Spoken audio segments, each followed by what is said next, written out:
Class 12 continuity and differentiability आज हम लोग डिस्कस करना स्टार्ट कर रहे हैं। इस क्लास में मैं आपको बेसिक्स बता दूंगा, उसके बाद हम लोग एक्सरसाइज पे जाएंगे। बातें मैं पिछले आपको इन्वर्स ट्रिग्नोमेट्री और मैट्रिक्स बता चुका हूँ। आप वो प्लेलिस्ट में जाते पूरी वीडियो देख सकते हैं, आप जाइए और वो कंप्लीट वीडियो आप जाते ज़रूर देख लीजिए।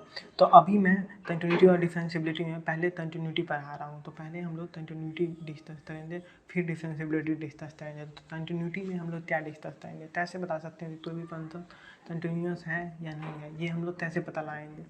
देखिए, अगर कोई फंक्शन दिया है, ये ग्राफ है उसका, और बिना पेन उठाए अगर हम ग्राफ प्लॉट कर दें, मतलब कि मान लीजिए ऐसे पेन नहीं ना उठा, पर अगर ऐसे होता यहाँ से यहाँ तक और फिर यहाँ से यहाँ तक, पेन उठा ना, इसमें तो पेन उठ गया। मान लीजिए देखिए ऐसे होता और ऐसे ले जाते हैं, फिर पेन उठता, फिर डालते हैं, फिर ऐसे जाता, और इसमें क्या हुआ कि ऐसे गया और ऐसे चला गया, पेन नहीं उठा। ये पेन जो है ये तो नहीं उठा, पेन ऐसे था ऐसे चला गया, ऐसे था ऐसे चला गया, पेन नहीं उठा इसमें। और इसमें क्या हुआ, ऐसे था फिर ऐसे था, तो पेन बीच में उठ गया। तो पेन जिसमें उठ जाएगा उसे हम लोग नॉन कंटिन्यूस बोलेंगे। तो ये जो फंक्शन आप कंटिन्यूस और नॉन कंटिन्यूस में आपको बताता हूँ। कंटिन्यूस तो आप देख लीजिए, कंटिन्यूस तो आप देखिए, पेन नहीं उठना चाहिए, पेन नहीं उठा, इसका क्या मतलब, पेन इन फ्लो, पेन जो है वो फ्लो में होना चाहिए, इन फ्लो में गया तो ये कंटिन्यूस है। और नॉन कंटिन्यूस क्या होगा, नॉन कंटिन्यूस क्या होगा, जिसमें पेन उठ जाए, पेन उठ गया इसमें, तो यही इसका क्या मतलब है, pen is not in flow. तो इसे हम लोग क्या बोलेंगे, नॉन कंटिन्यूस। तो कंटिन्यूस और नॉन कंटिन्यूस तो आपको पता चल गया कि क्या है कंटिन्यूस और क्या है नॉन कंटिन्यूस। पेन जिसमें ना उठे वो कंटिन्यूस है, पेन जिसमें उठ जाए वो नॉन कंटिन्यूस है। ये तो क्लियर हो गया। अब थोड़ा आगे डिस्कस करते हैं और डिस्कस करते हैं इस सब के बारे में, अच्छे से डिस्कस करते हैं। ये देखिए आप, ये एक नॉन कंटिन्यूस ग्राफ है, ये नॉन कंटिन्यूस ग्राफ है, मान लेते हैं ये नॉन कंटिन्यूस ग्राफ है। तो ये ग्राफ जो है ये कंटिन्यूस होगा हर एक पॉइंट पे, सिवाय ये पॉइंट पे और ये पॉइंट पे नॉन कंटिन्यूस होगा। मान लीजिए ये पॉइंट तो मैं -5 मान लेता हूँ, इस तो -3, ठीक है, मान लिया मैंने, इस तो -5 इस तो -3। तो हम लोग क्या बता पाएंगे, at all point values this graph valid except s equal to -5 -3 and -3। ये जो पॉइंट, ये दो पॉइंट पे वैलिड नहीं होगा, बाकी हर पॉइंट पे वैलिड होगा। अगर नहीं समझ में हो तो मैं एक एग्जांपल ले लेता हूँ। मान लीजिए F S equal to S, ये मैं एक एग्जांपल ले लिया, F S equal to S, ठीक है। तो आप देखिए F S equal to S, F S function है जिसका एस वैल्यू है, मैं इसे मान सकता हूँ वाई इक्वल टू एस, ये वाई इक्वल टू एस मैंने मान लिया, ये मैंने कंसीडर कर लिया। तो अगर मैं अब इसका रिप्रेजेंटेशन करूँ तो देखिए ये एस है ये वाई है, तो अगर मैं एस इक्वल टू 1 रखूँ, एस इक्वल टू 1 रखूँ तो वाई भी इक्वल टू 1 हो जाएगा। अगर मैं एस इक्वल टू 2 रखूँ तो वाई भी यहाँ पे 2 रखूँ तो वाई इक्वल टू भी 2 हो जाएगा। अगर एस इक्वल टू मैं 3 रखूँ, एस की जगह पे मैं 3 रख दूँ तो वाई इक्वल टू भी 3 हो जाएगा, और सेम ऐसे ही चलता जाएगा। तो इसका ग्राफ जब हम लोग प्लॉट करेंगे तो वो कुछ ऐसा दिखेगा। तो देखिए एस इक्वल टू 1 पे एस की वैल्यू 1 पे वाई की वैल्यू भी 1 दी थी, तो ये हम दोनों का प्लॉट देते थे तो यहाँ तक आएगा। सेम ऐसे ही एस इक्वल टू 2 पे वाई की वैल्यू भी 2 थी, तो इस दोनों का प्लॉट देते हैं तो यहाँ तक आएगा। सेम एस इक्वल टू 3 पे वाई भी 3 था तो ये तक यहाँ आएगा। सेम ऐसे ही चलता जाएगा, मतलब ये तो स्ट्रेट लाइन की तरह चलता जाएगा। और यही नेगेटिव में भी यही होता है, अगर यहाँ पे -1 ले लें एस इक्वल टू -1 तो वाई इक्वल टू भी -1 आएगा। नेगेटिव में भी कुछ ऐसे ही जाएगा, तो प्लॉट कुछ ऐसे ही बन जाएगा, ग्राफ कुछ ऐसे बन जाएगा, स्ट्रेट लाइन के थ्रू जाएगा। जब y इक्वल टू एस होगा तो ग्राफ हमारा कुछ ऐसे रिप्रेजेंट होगा। तो अब आप बताइए कंटिन्यूस ग्राफ हुआ या नहीं हुआ। कहीं पे भी पेन हमारा उठा, यहाँ से यहाँ हम लोग एक साथ खींच सकते हैं, पेन नहीं उठा, यहाँ से यहाँ एक साथ खींच पा रहे हैं तो बोल देंगे कि ये कंटिन्यूस है। पेन नहीं उठा मतलब कंटिन्यूस। अगर मान लीजिए यहाँ से यहाँ और फिर यहाँ से यहाँ होता तो फिर नॉन कंटिन्यूस होता, तो फिर हम उसे क्या बोलते हैं, नॉन कंटिन्यूस। अभी हम लोग बोलेंगे कंटिन्यूस है। क्लियर है। एक क्वेश्चन और मैं ले लेता हूँ, आपको अच्छे से समझ में आएगा। एक क्वेश्चन और ले लेता हूँ, जैसे मान लीजिए F S equal to mod S ले लिया, इस बार मॉड एस ले लिया, तो उसमें आप देखिए उसमें प्लॉट कैसे होता है। सेम ऐसे ही मैं लिखूँगा, एक साइड एस है दूसरे साइड वाई है, ये मैंने ले लिया। जब मैं एस इक्वल टू 1 रखूँगा, वाई इक्वल टू एस है, यहाँ पे वाई आप पूछोगे वाई क्या है, तो Y equal to mod S मैंने कर दिया, जैसे मैंने पिछले क्वेश्चन में दिया था, वाई तो इक्वल टू कर दिया फंक्शन तो Y equal to mod S मैंने कर दिया। तो एस की वैल्यू जब 1 रखे हैं तो वाई की वैल्यू भी 1 आएगी। जब एस की वैल्यू -1 रखें थे, एस की वैल्यू जब -1 रखते हैं तो वाई की वैल्यू फिर भी 1 ही आएगी। जब एस की वैल्यू हम लोग -2 रखेंगे तब भी वाई की वैल्यू तो 2 ही आएगी, क्योंकि मॉड में है। जब एस की वैल्यू हमने मान लीजिए -5 रखेंगे तो फिर वाई की वैल्यू तो +5 ही आएगी, क्योंकि मॉड में है, और सेम ऐसा ही चलता जाएगा। तो अब अगर हम इसको अब प्लॉट करें तो ये कैसे बनेगा वो अब आप देखिए। जब हम इसे प्लॉट करेंगे तो वो कैसे बनेगा वो आप देखिए। जब एस की वैल्यू हमने पॉजिटिव साइड अभी हम ले रहे हैं, तो जब हमने एस की वैल्यू 1 ली तो वाई की वैल्यू भी हमारे पास 1 आई, तो ग्राफ ऐसे बना। सेम ऐसे जब एस की वैल्यू 2 लेंगे वाई की वैल्यू भी 2 आएगी, ऐसे बनेगा। जब एस की वैल्यू 3 लेंगे वाई की वैल्यू भी 3 लेंगे तो कुछ ग्राफ ऐसे जाएगा। एस की वैल्यू 4 और वाई की वैल्यू 4, ग्राफ तो ऐसे बनेगा। तो ग्राफ मतलब ऐसे जाते जाएगा।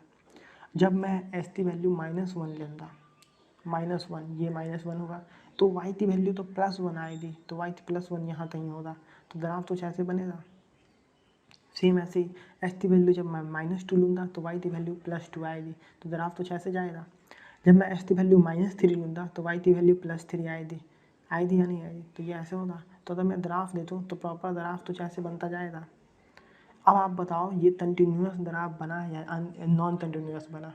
देखिए मैं बताता हूँ, आप तो समझने का तरीका।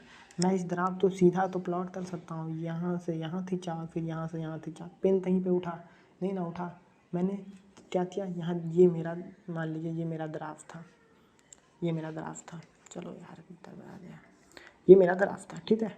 तो मैंने यहाँ से यहाँ तक खींचा फिर यहाँ से यहाँ तक खींचा, पेन कहीं पे नहीं उठा, बिल्कुल नहीं उठा कहीं पे पेन, यहाँ से यहाँ मैं लेते गया और फिर यहाँ से यहाँ लेते मैं गया, कहीं पे पेन नहीं उठा। तो मैं बोल सकता हूँ ये कंटिन्यूअस है, कंटिन्यूअस है, ये पता चल गया हमें। तो मॉड एस जो है ये कंटिन्यूअस है, ये हमें पता चल गया। अब नॉन कंटिन्यूअस का भी मैं ग्राफ ले लूँ, नॉन कंटिन्यूअस का टर्म्स एंड कंडीशन भी मैं आपको समझा दूँ, क्योंकि वो भी बहुत इंपॉर्टेंट है, वो आपको समझना जरूरी है, क्योंकि मोस्टली क्वेश्चन जो है वो नॉन कंटिन्यूअस पे आपको बनेगा। तो नॉन कंटिन्यूअस भी बड़ा इंपॉर्टेंट पार्ट प्ले करता है क्वेश्चन सॉल्व करने में। जब मैं एक्सरसाइज कराऊंगा तो प्रैक्टिस करवाऊंगा उस पर, अभी मैं थोड़ा आपको कॉन्सेप्ट बता देता हूँ, वो भी बहुत ज़रूरी है।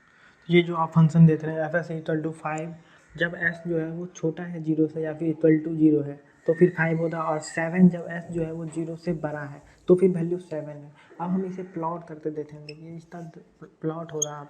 अब ये हम लोग प्लॉट करेंगे, ठीक है। तो प्लॉटेशन आप देखिए कैसे होगा, 1 2 3 4 5 यहाँ पे हुआ, ठीक है। 5 तक है, लेकिन यहाँ पे मैंने 7 वैल्यू ले लिया, थोड़ा ज़्यादा ले लिया है, छोटा लेना चाहिए, चलो ठीक है, कोई बात नहीं। 6 और 7 मैंने ले लिया, ठीक है। अब मैं इधर भी ले रहा हूँ -1 -2 -3 -4 -5, 1 2 3 4 5 -1 -2 -3 -4 -5, तो ये हमारा ग्राफ बन गया। अब प्लॉट करना है वो थोड़ा समझदारी का काम है, थोड़ा मुश्किल काम है, तो अच्छे से आप देखिए। आप पहला क्वेश्चन है नॉन कंटिन्यूअस का, तो आप अच्छे से थोड़ा ध्यान से देखिएगा। मैं आपके लिए थोड़ा अच्छे से बना दूंगा इसको, दोबारा भी मैं समझाऊंगा, एक बार मैं समझाऊंगा ही, दोबारा भी समझाऊंगा। तो यहाँ पे देखिए एस जब छोटा होगा 0 से और इक्वल टू होगा 0 से तो वैल्यू 5 होनी चाहिए। तो जब छोटा होगा मतलब क्या हुआ, तो यहाँ तो 0 है, तो 0 से छोटा क्या, ये भी तो 0 से छोटा ही हो गया, हो गया ना, 0.00000 -0.00001, तो ये तो -0.00002, ये भी तो 0 से छोटा ही हो गया। मतलब ये सारा वैल्यू जो भी 0 से छोटा है ये सब 0 से छोटा है, तो ये सब इसमें आ जाएगा, ये सब 0 से छोटा है। और इक्वल टू भी है, 5 जो है वो इक्वल टू ऐसे इक्वल टू 0 पे भी 5 ही होगा, तो मतलब क्या हुआ ये, तो जब इक्वल टू पे भी होगा तो हम लोग इसमें दाढ़ा कर देंगे, थोड़ा सा दाढ़ा कर देंगे। और जब यहाँ देखिए S greater than 0 equal to 0 ये नहीं है, तो यहाँ पे ये ग्रेटर दैन 0 है, तो ये सारे इस पॉजिटिव साइड में आ जाएगा, ये जैसे पूरा नेगेटिव साइड गया ये पूरा पॉजिटिव साइड आ जाएगा। और इक्वल टू 0 ये नहीं है, बस ग्रेटर दैन 0 है, तो यहाँ पे हम लोग क्या करेंगे, थाली छोड़ देंगे, ऐसे ये थाली छोड़ देंगे और यहाँ पे दाढ़ा कर दिया, तो ये अंतर है इसमें। क्या ये क्या दिखा रहा है, 0 इंक्लूडेड, और ये क्या बता रहा है, 0 एक्सक्लूडेड। मैं समझ गया, अब तो नहीं समझ में आया कि कहाँ पे दाढ़ा रखना है, कहाँ पे हल्का रखना है, ये नहीं समझ में आया। कोई बात नहीं, मैं वापस से प्लॉट करता हूँ और इस बार क्या करता हूँ, जूम कर देता हूँ मैं थोड़ा, जूम करता हूँ मैं थोड़ा। आप देखिए ये प्लॉट, आप देखिए 1 2 3 4 5 6 और 7। ये 1 2 3 4 -1 -2 -3 -4, ये मैंने अब दे दो। अब तो आप तो दिख जाएगा, अब आप तो समझ में आ जाएगा, समझ में आ जाएगा। अब तो दिख रहा है, अब आप तो अच्छे से समझ में आएगा। ये आप देख रहे हैं, ये मैंने कंसीडर किया, ये हमारा पॉजिटिव वाई एक्सिस है। ये देखिए, ये पूरा पॉजिटिव वाई एक्सिस हमारा ये हो गया। ग्राफ मैंने कुछ ऐसे प्लॉट दिया है। तो देखिए क्वेश्चन में क्या दिया था, जब 5 जो है, 5 वैल्यू तब होगा जब एस जो है वो 0 से छोटा हो या 0 से इक्वल टू हो, तो फिर वैल्यू 5 होगा, ये बोला गया है। तो 5 वैल्यू तब होगा जो 0 से छोटा हो, तो 0 से छोटा मतलब पूरा निगेटिव साइड, 0 से छोटा तो पूरा निगेटिव साइड। और जब एस इक्वल टू 0 भी हो तब भी 5 ही होगा, जब इक्वल टू 0 भी हो।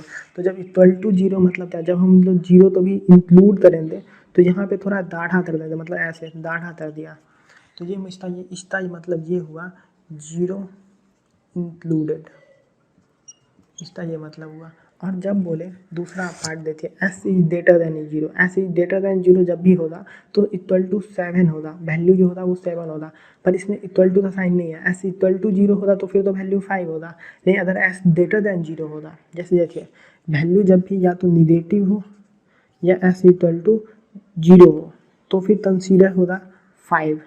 लेकिन अगर वैल्यू जो भी हो वो पॉजिटिव हो जाए तो फिर कंसीडर क्या होगा, 7। यहाँ पे देख भी पा रहे हैं हम लोग 7 होगा। तो हम लोग इसको कैसे प्लॉट करेंगे, मतलब ये पूरा पॉजिटिव दिखा रहा है ना, सिर्फ पॉजिटिव, तो पॉजिटिव साइड क्या है ये पूरा। और अब हम लोग तो पता कैसे लगाएगा, ग्राफ से कैसे पता लगाया ये इक्वल टू 0 है या नहीं है, तो हम लोग उसके लिए यहाँ पे दाढ़ा मतलब सर्कल कर देंगे, सर्कल, और बीच में थाली रहेगा, यहाँ सर्कल। तो ये डिफरेंस हो गया, ये सर्कल हो गया और ये दाढ़ा हो गया, तो ये बताएगा 0 एक्सक्लूडेड। तो इसमें 0 एक्सक्लूड है और इसमें 0 इंक्लूड है, ये पता चल रहा है आप तो। इसमें 0 इंक्लूड है एस इक्वल टू 5 में, और ये 0 एक्सक्लूड है। प्लॉट हमने कर लिया, कोई बात नहीं समझ में आया, एक क्वेश्चन में और लेता हूँ और अच्छे से आप तो समझ में आ जाएगा, इतना तो दिक्कत नहीं है। पहले आप ये बता दीजिए इस क्वेश्चन में कि ये जो ग्राफ हमने बनाया इतनी मेहनत से, ये कंटिन्यूस ग्राफ है या नॉन कंटिन्यूस ग्राफ है, ये आप बता दीजिए मुझे। तो ये आप बोलोगे कि सर ये कंटिन्यूस नहीं है, बिल्कुल सही, ये कंटिन्यूस नहीं है। तो देखिए यहाँ से यहाँ तक तो ये बिना पेन उठाए हमने बना दिया बिल्कुल, और दाढ़ा भी चलो बिना पेन उठाए मैंने कर दिया, लेकिन यहाँ पे प्लॉट करने के लिए तो मुझे यहाँ से पेन उठाना पड़ेगा ना, फिर यहाँ लेते जाएंगे। आप बोलोगे सर नहीं सर मैं ऐसे ही लेते चला जाऊँगा, ये सब नहीं होता है। यहाँ पे पेन हमें उठाना पड़ रहा है, जो कि हम यहाँ से यहाँ लेते जा रहे हैं, और ये भी हमें यहाँ पे सर्कल बनाना पड़ेगा और ये पेन उठाना पड़ेगा, तो दोनों सेम नहीं है। अगर ऐसे हो जाता तो फिर तो सेम हो गया, अब ये ऐसे हुआ नहीं ना, लेकिन ये ऐसे हुआ यहाँ तक और फिर हमें उठाते यहाँ से यहाँ तक, तो ये हमें पेन उठाना पड़ गया। तो ये क्या हो गया, ये ग्राफ कैसा हुआ, ये ग्राफ नॉन कंटिन्यूअस ग्राफ है। ये जो ग्राफ है ये नॉन कंटिन्यूअस ग्राफ है, पता चल गया। एक क्वेश्चन और लेते हैं, आप तो और अच्छे से क्लियर हो जाएगा।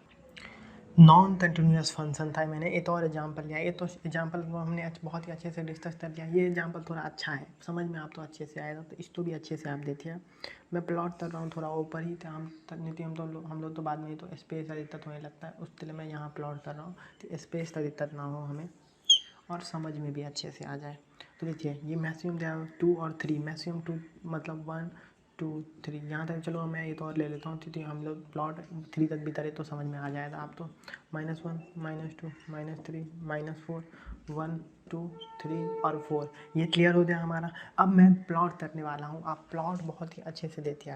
देखिए जब एस की वैल्यू ग्रेटर दैन 0 हो, ग्रेटर दैन 0 मतलब क्या, पॉजिटिव ये साइड, और जब एस की वैल्यू लेस दैन 0 मतलब क्या, लेस दैन 0 मतलब क्या, निगेटिव ये साइड, तो वैल्यू सेम है। यस जब ग्रेटर दैन 0 है तब भी 3 है, और लेस दैन 0 है तब भी 3 है, तो बहुत ही अच्छी बात। जब ग्रेटर दैन 0 है तब भी 3 है, तो ऐसे हो गया, ऐसे हो गया।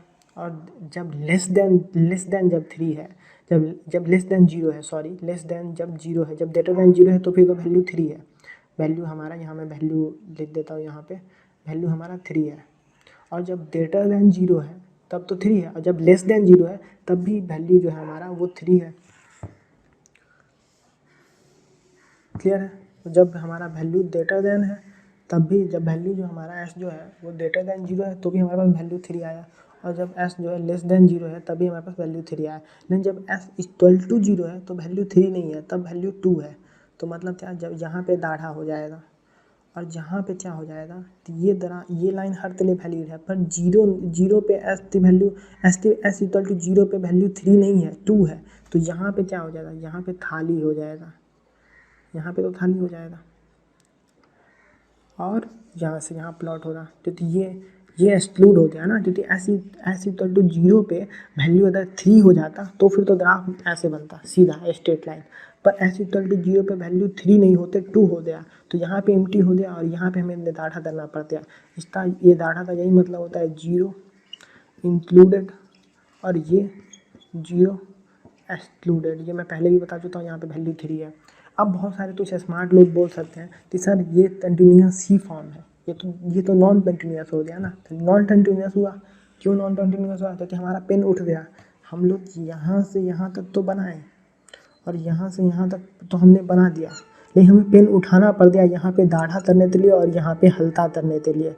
पेन उठाना पड़ गया हमें यहाँ पे हल्का करने के लिए और यहाँ पे दाढ़ा करने के लिए। ये आप तो समझ में आ गया। तो पेन तो उठा हमारा, लेकिन फिर कुछ लोग बोलेंगे कि सर हम लोग ऐसे ही बना सकते हैं सीधा, या फिर इसको ऐसे करते बना देंगे ऐसे ही वो बन जाएगा, लेकिन ऐसे नहीं होता है। ऐसे हम लोग का पेन उठेगा ही, यहाँ पे दाढ़ा करने के लिए पेन हमारा उठेगा ही, तो वो आप नहीं बोल सकते। तो आप तो ये बोलना ही पड़ेगा कि ये जो है ये नॉन कंटिन्यूस है। क्यों नॉन कंटिन्यूस है? क्योंकि यहाँ पे दाढ़ा करने के लिए पेन उठ रहा है और यहाँ पे हल्का करने के लिए पेन उठ रहा है, तो 2 बार पेन उठ रहा है, पूरा कंटिन्यूस नहीं है ये फॉर्म। क्योंकि आप बोलोगे कि सर मैं सीधा स्ट्रेट लाइन से खींच दिया तो मेरा हो गया, लेकिन यहाँ से यहाँ आप तो ऐसे नहीं ना होगा, आप तो यहाँ पे दाढ़ा करना के लिए तो पेन उठाना पड़ेगा ना, तो वो आप समझिए। तो यहाँ दाढ़ा करने के लिए हमें पेन उठाना पड़ रहा है और यहाँ पे हल्का करने के लिए पेन हमें उठाना पड़ रहा है, तो ये नॉन कंटिन्यूस फॉर्म हो गया। उम्मीद करता हूँ ये थोड़ा अच्छा मैंने एग्जाम्पल लिया था, आप तो समझ में आया होगा। अब हम लोग क्या करेंगे, लिमिट्स पे डिस्कस करेंगे। लिमिट्स पे मैं अगले वीडियो में डिस्कस करूँगा। कंटिन्यूटी में लिमिट्स का इतना बड़ा रोल होता है, जो हमने 11th में पढ़ा था वो भी मैं आपको थोड़ा बेसिस बताऊँगा। ऐसा नहीं है कि आप तो 11th में नहीं पढ़ाए तो दिक्कत नहीं है, आप तो, मैं तो जानता हूँ 11th में बच्चे इतना नहीं पढ़ते हैं, तो दिक्कत नहीं है, मैं पूरा कंप्लीट बताऊँगा अच्छे से, आप देख लीजिए। बाकी आप तो ये क्वेश्चन समझ में आया कि नहीं आया, ये नॉन कंटिन्यूस है, ये कॉन्सेप्ट क्लियर हुआ या नहीं हुआ, नॉन कंटिन्यूस है या नहीं है। तो यहाँ से यहाँ तक गया, फिर पेन हमारा उठ गया, फिर यहाँ से यहाँ तक गया और यहाँ पे दाढ़ा हमें करना पड़ा, नॉन कंटिन्यूस हो गया। तो चलो ठीक है, ये मैं ख़त्म कर रहा हूँ। आप तो अगर पसंद आया तो आप सब्सक्राइब कर सकते हो, चैनल तो लाइक कर सकते हो। अगले में मैं लिमिट लेते आ रहा हूँ जो कि कंटिन्यूटी में बहुत हेल्प करेगा आपको, और उसके अगले से मैं एक्सरसाइज पढ़ाना स्टार्ट कर दूँगा। तो आप चैनल तो सब्सक्राइब करो और भी वीडियो देखो, इन्वर्स ट्रिग्नोमेट्री थे और मैट्रिक्स था वीडियो जाते देखो। Thank you.